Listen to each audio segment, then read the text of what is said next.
ఏంటి ఆలోచిస్తున్నావు? పద వెళ్దాం. రా వర్ష, రా.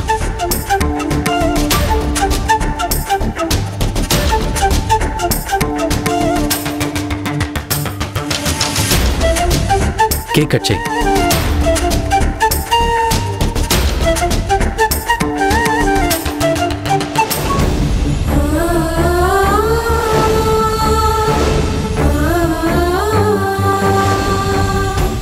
సారీ వర్ష. వర్ష, ఏంటి ఆలోచిస్తున్నావు? ఇదిగో కేక్ కట్ చేయి.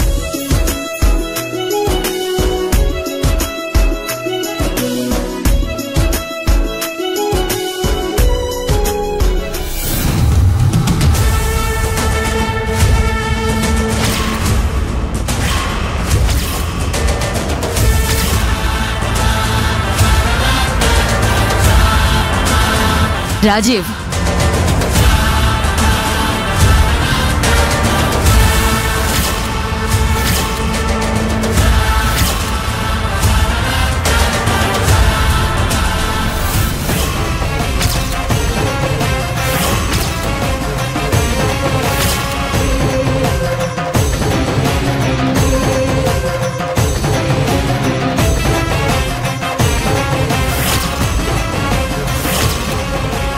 ఉన్నట్టుండి ఈవిడ కూడా ఊడిపడిందేంటి?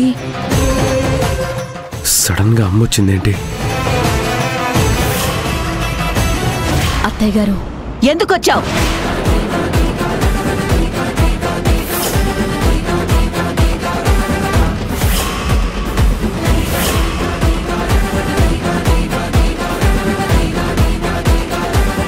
స్వతంత్రంగా బ్రతకాలని, మీ స్వశక్తితో ఎదగాలని నేను నా భర్త వద్దని ఎంత బ్రతిమిలాడుకున్నా మా మాటని కాదని నీ స్వార్థం కోసం నా కొడుకుని తీసుకుని మా నుంచి దూరంగా వెళ్ళిపోయావు. 25 ఏళ్లగా జాడలేదు, క్షేమంగా ఉన్నామన్న కబురు కూడా లేదు. మా కొడుకు కోసం మేం కలవరిచ్చాం. వాణ్ణే తలుచుకుంటూ మానసికంగా కృంగిపోయాం. ఇన్నేళ్ల తర్వాత ఏ ధైర్యంతో ఇక్కడ అడుగు పెట్టావు? ఇలా మా కళ్ళ ముందు నిలబడ్డావు.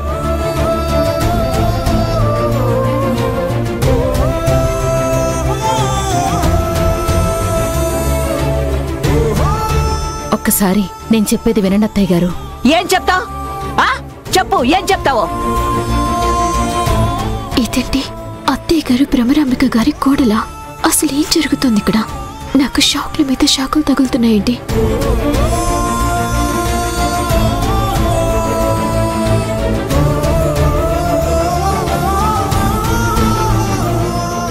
ఎవరమ్మా ఈవిడ? నానమ్మ ఎందుకింత కోపంతో ఊగిపోతుంది?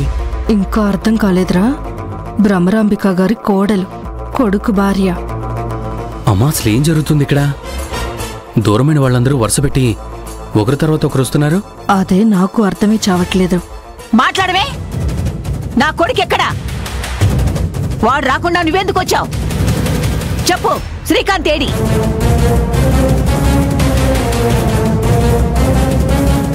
అత్తయ్య గారు, మీ కోపాన్ని బాధని నేను అర్థం చేసుకోగలను.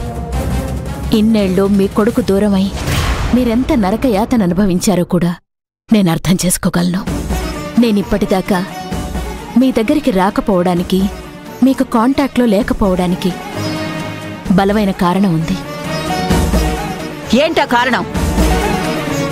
అమ్మ తొందరపడి నాన్న చనిపోయాడని చెప్పేస్తుందేమో. అది ఎలా చెప్పాలో కూడా అర్థం కావడం లేదు అత్తయ్య గారు. మీ అబ్బాయి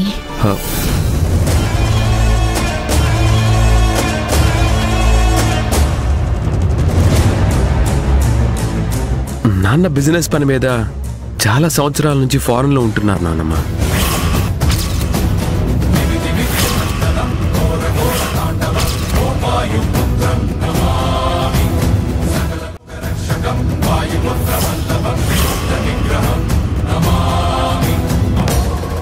వెంటనే కొడుకు చనిపోయాడంటే భ్రమరాంబిక గారు బాధపడతారు. కాబట్టి తర్వాత మెల్లిగా చెప్పొచ్చని దొరబాబు కవర్ చేసినట్టున్నారు. నువ్వేంటి నాన్న నాన్నమ్మ అంటున్నా?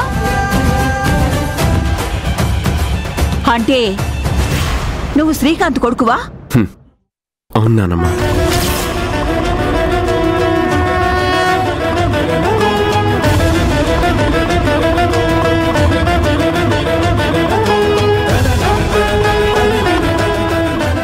వీడు భ్రమరాంబిక గారి మనవడా?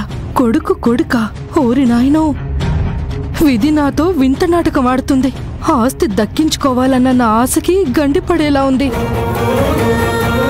మరి మొన్న శారదాన్ని తీసుకొచ్చినప్పుడే నువ్వు నా మనవడవని నాకెందుకు చెప్పలేదు?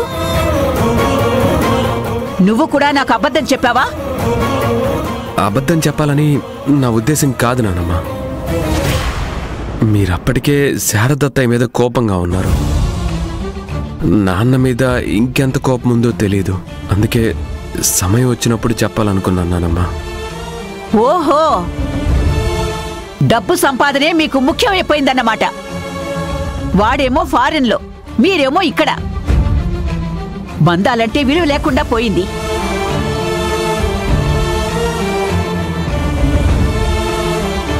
ఇన్ని సంవత్సరాలుగా నా దగ్గరికి రావాలని నా కొడుక్కి అనిపించలేదు, మీకు అనిపించలేదు. అలా అని కాదు నానమ్మా. ఇప్పుడు నాకు బాగా అర్థమైంది మాధవి. ఏమర్థమైంది అత్తయ్య గారు? నీ కొడుకు నిన్ను వదిలి వచ్చి 2 రోజులైంది. వాణ్ణి విడిచి ఉండలేక వెంటనే వాడి కోసం బయలుదేరొచ్చావు. నేను మాత్రం నా కొడుక్కి ఎన్ని సంవత్సరాలేని దూరంగా ఉండాలి? కనీసం ఇప్పుడు కూడా వాడు రాలేదు. కానివ్వండి, అలాగే కానివ్వండి.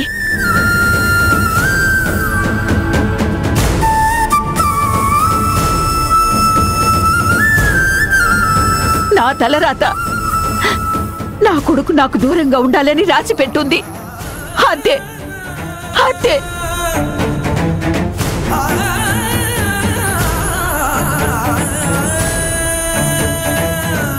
అంతే.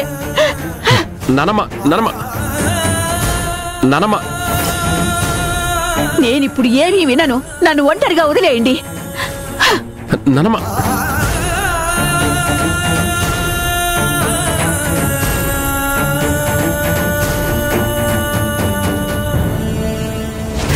ఇక్కడ ఒకదాని తర్వాత ఒకటి జరగరానివన్నీ జరుగుతున్నాయి. ఈ ఇంటికి అసలైన వారసుడొచ్చాడు. ఈ విషయాన్ని వెంటనే నీలాంబరి గారికి చెప్పాలి.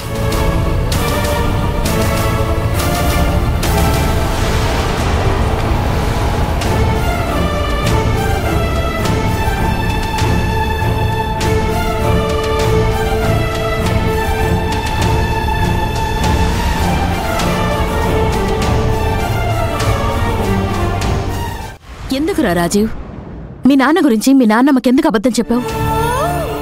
నేను చెప్పిన అబద్ధం మంచి కోసమే తప్ప ఆ క్షణం మనం తప్పించుకోవడానికి చెప్పలేదమ్మా. ఏంట్రా మంచి? నానమ్మ చిన్న కూతురు ఆల్రెడీ కొన్నేళ్ల నుంచి చలనం లేకుండా మంచానికి పరిమితమైందంట. పెద్ద కూతురు చాలా సంవత్సరాల తరువాత గతం మర్చిపోయి తల్లి దగ్గరకు వచ్చింది.